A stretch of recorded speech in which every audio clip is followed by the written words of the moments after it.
What's up guys, XHOUNDISHx here, and today I wanted to go over the basics of each encounter in the Wrath of the Machine raid, ready for the 390 version which launches with Age of Triumph. I will have detailed videos about the challenge modes also available. For now though, this is going to be an overview of the raid, so let's start with the first encounter. Right here you will need 1 or 2 teammates to run and collect voltage charges from around the map until they have their voltage maxed, which allows them to slam one of the Foundry Spinner terminals. The rest of the team need to defend the Foundry Spinners from the voltage ether shanks which spawn from under the central platform. The best way we have found to do this is to have one player running on left and one on right, with another player on the left and right Foundry Spinners, and then another 2 players defending the middle Foundry Spinner. If you're defending the spinner terminals, you need to deal with the ads pretty effectively, and be sure to kill the large shanks which spawn periodically, as they will reverse your progress in the engagement. If you're a runner, you need to pass through 4 of the voltage charges until your voltage is maxed,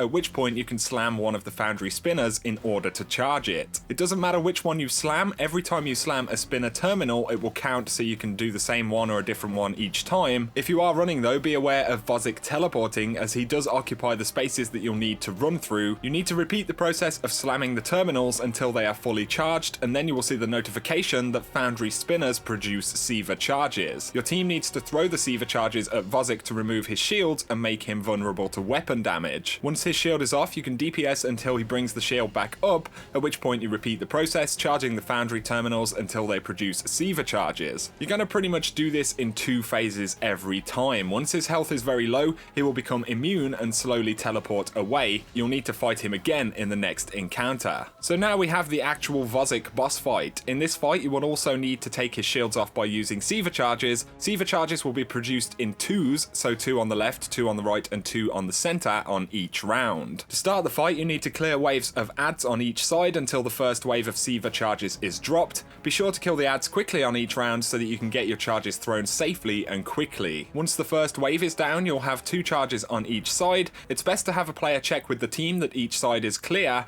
and then count down to throw the bombs. You'll need to throw the bombs roughly at the same time in order for them to do their maximum damage to Vosik's shield. After you've thrown each round of Sieva charges, a monitor on the back wall will start to glow and will make a buzzing sound to notify the team. This can be on the left, middle or right side, so as soon as the charges are thrown, the team need to look out for the monitor and then team shoot it to destroy it quickly, or it will wipe the team. This is also why throwing Sieva charges quickly is important, since once the Sieva charges are dropped into the room, these monitors are on a timer, so if you wait too long, you will end up throwing the charges as the monitor comes up, which isn't ideal. After all of this, you need to repeat the entire process, kill ads again, throw the charges and destroy another monitor. On the 3rd round, Reaver captains will spawn, and these are pretty tanky, so be sure to use a combo of heavies or supers to deal with them quickly. After this, again you throw the Sieva charges, and if enough of them have hit, his shields will be off and you can DPS. If any charges were missed, the worst case scenario is that you do 1 more round of ads, which is fine. When it comes to DPS, it's best to move to the back middle area and use weapons of light as well as tethers, snipers, Galahorns, sleeper simulants, all of those are pretty good for damage. Towards the end of the damage phase, 2 more Sieva charges will spawn, and these mean that the damage phase is about to end. When you're not doing challenge mode, these charges can be used for extra DPS on Vosik, but in the challenge mode they each need to be used to close a safe room on each round,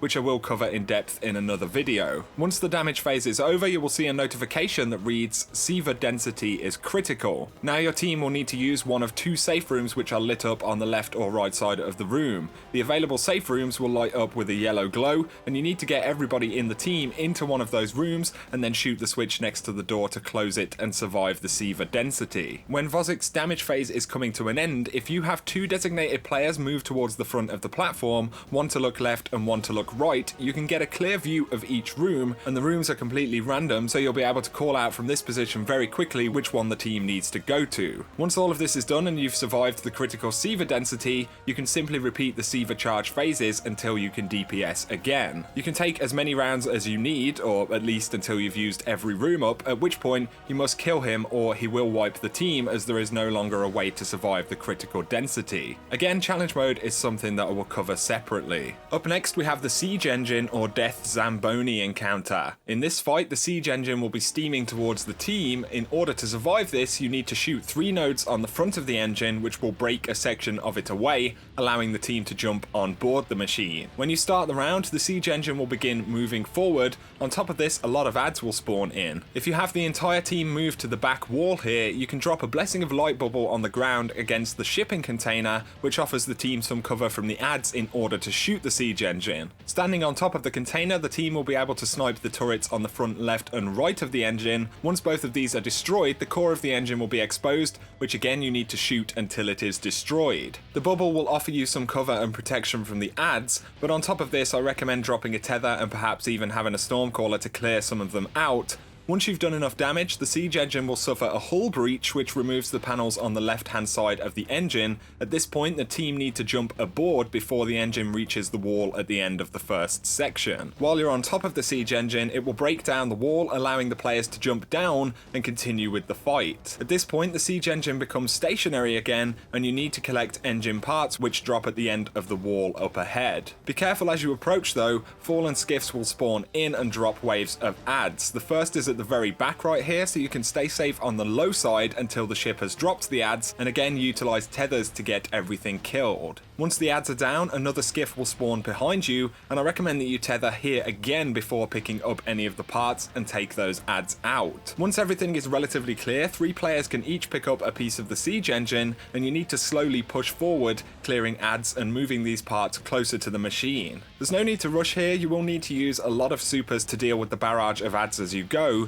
If you're moving parts, you can only carry one for around 10 seconds at a time. After that you will have another 10-second period where you cannot pick a part up again. So you'll need to trade these between the team as you go. Also beware of the gaps and the holes in the walkway as you come back though, because parts can be dropped into these holes which will cause the team to wipe. When you're around halfway back to the engine, you need to have a player head back up onto the engine and kill Aksis, the siege engineer. He's going to spawn from a ship and lock down the siege engine, which will stop the team from getting the parts back on board. Shortly after Aksis spawns, a perfected Devil Walker will be dropped in front of the siege engine. The team need to take this walker down with snipers from a distance. The walker doesn't have a lot of health, but it does do a ton of damage. You need to kill it quickly and safely and avoid pushing up until it is dealt with. Once the Devil Walker and Aksis have been killed, you will have an open pathway to the engine and you can carry the parts up onto the machine. The power core needs to be placed in the middle right here, with the drive shaft placed on the right side immediately at the front of the engine, and the engine piece itself needs to be installed into the back on the left side. Remember that you'll need to swap who has which part as your timers will run out. Once all of the parts have been installed, the siege engine will become operational once again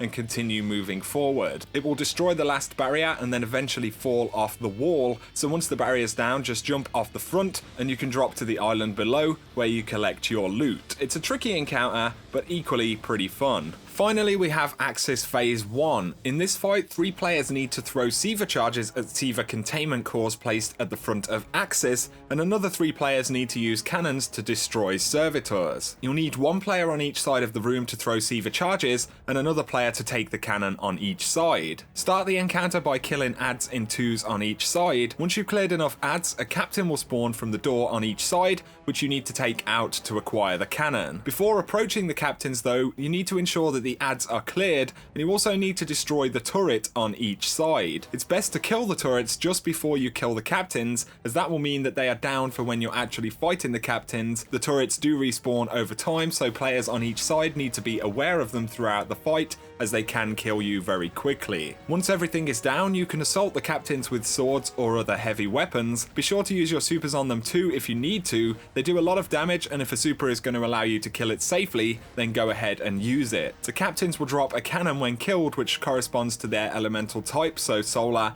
arc or void, and the cannons must be used to take down a servitor of the same element on each side. The servitors then drop Sieva charges used to damage the containment cores around Aksis. The spawn positions of the servitors is random, so if you have the void cannon, you need to be ready to take down the void servitor when it spawns by moving or shooting across the map as necessary. Players without cannons need to throw Sieva charges on their side at the containment cores in front of Aksis. On the first 2 rounds, 3 containment cores will be exposed, 1 on the left, center, and right side. Players on each side throw their Sieva charges at the cores to progress in the fight. If you're running a cannon during these phases, you will need to kill one servitor on each of the first 2 rounds. After the Sieva bombs are thrown and you damage the cores, Aksis will spawn a ton of shanks which come from behind him. It's best to tether these so that they don't get too close to the team, as they can overwhelm you with damage. Clear the shanks until they stop spawning, and then repeat the same process for a second round. When it comes to the third and final round, you will have to throw up to 3 Sieva charges on each side, and cannon runners will have to kill 3 servitors. The servitors spawn randomly again, but each one you kill will be on a different side, so communication and speed is going to be important. If you're throwing Sieva charges on this round, you will need to throw them from the outside in towards Aksis. 1 core will be on the wall on the outer side, 1 immediately on the side of Aksis platform, and 1 towards the front of each side. There will also be containment cores in the center for the middle player. If you work from the outside in though, it's nearly impossible to mess up and miss one of the cores, so as long as you do this, everything should be accounted for. While all of this is happening, once again, you need to be aware of the turrets on each side. If you're stuck throwing a Sieva charge when they come back online, then they can take you out very quickly with almost no response time. Players running cannons can also shoot the turrets to take them down when they have the time, and that's pretty much it for this fight. Once all of the containment cores on the final round have been destroyed, you can move on to the final phase. It's a little bit tricky, but the captain's cannons and servitors mechanic also carries over to the Aksis fight, so this is like a training exercise for the final encounter. For Aksis, you will need to repeat the process of killing a captain on each side, having a cannon runner and a thrower on each side to deal with the servitors and their Sieva charges. Once again, you need to clear adds at the start of each round, but this time Aksis will be mobile and teleport between the middle, left and right sides of the room. As you clear adds, you'll need to be careful of where Aksis is shooting you from, but after Aksis teleports to both sides, 3 players in the room will become empowered. This is completely random, so you'll need to rearrange the players on every round to ensure that there is an empowered player on each side of the room. On each round of the Aksis fight, 3 servitors will spawn and 3 Sieva charges will be dropped on each side. The Sieva charges are used to damage Aksis's shield until he is vulnerable to weapon damage. When killing the captains and taking the cannons though, you can opt for the non-empowered player to run the cannon if you like, as this means the empowered players will be throwing bombs on each side near to where Aksis will teleport. Once 3 servitors on each side have been killed, you will have done enough damage to force Aksis to teleport. Call out the last bomb to ensure that everybody is on their side and ready, and then you can go ahead and throw the final charge. At this point, Aksis will teleport to either the left, right, front mid or back mid sides of the room. The empowered player on the side that Aksis moves to needs to jump on Aksis's back and stun him in order for the team to DPS. If Aksis is on your side, you have a few short seconds to get him stunned, or you will fail that round. Just jump onto the middle of his back and hold X or square to stun him. Once stunned, you can DPS Aksis for around 10 seconds before he teleports again. During your 10-second DPS phase though, the players who are empowered will change, and you'll need to ensure an empowered player is occupying each side for the next teleport, so communication is going to be vital. When time is up, he will teleport again and need to be stunned once more just as quickly as the first time. During the next 10 seconds, you'll need to ensure again that each side has an empowered player ready for the next teleport, but you also need to damage Aksis at the same time. His third teleport will be the final teleport, and at this point you will have around 30 seconds of DPS once he is stunned. By far the most popular DPS technique on the final DPS round is to use Dark Drinkers, using heavy attacks at the base of his legs. Be sure to also drop Tethers, Weapons of Light, Viking Funeral and Melting Point, as these are all great damage buffs, and then just burn your sword ammo on him for DPS. If you're using a sleeper or a sniper as an alternative, then be sure to damage him from a few feet back. Once the time is up, Aksis will return to the middle and attack the room with Sieva Mites. At this point you need to use one of the pillars on the backside of the room to survive the Sieva Mites, so simply move to one of the pillars. You can decide which one you're going to get at the start, or just call it as you go along if your communication is good. Stand on the pillar until Aksis stops the Sieva Mite attack, and then return to the main encounter area. Once you stand on a pillar, it will deactivate and no longer be available to use, so you essentially have 4 pillars and 4 rounds where you can avoid his Sieva attack. Most teams I would imagine will kill him in 3 rounds with pretty good damage. It is however possible to 2-phase him if you have very good damage. You simply rinse and repeat the same mechanics on each round until you have him at a pinch of health. To finish the fight, he will return to the center, and this time you need to finish him off with snipers, supers, literally anything that you have, and that's about it. It's a tricky fight with a lot of moving parts, but with some practice it's very manageable and it's a lot of fun to do. As I said, I'm going to refresh on the challenge modes in one concise video. These have just been the essentials of each encounter. For me, it seems much easier to understand the challenge modes once you truly understand the encounters. So I hope this video has been useful, guys. Let us know any tips you have for Wrath of the Machine in the comments section. If you've enjoyed the video, a like is appreciated below, and be sure to hit subscribe if you want to see a lot more Destiny content. For now though, thanks for watching and have an awesome day.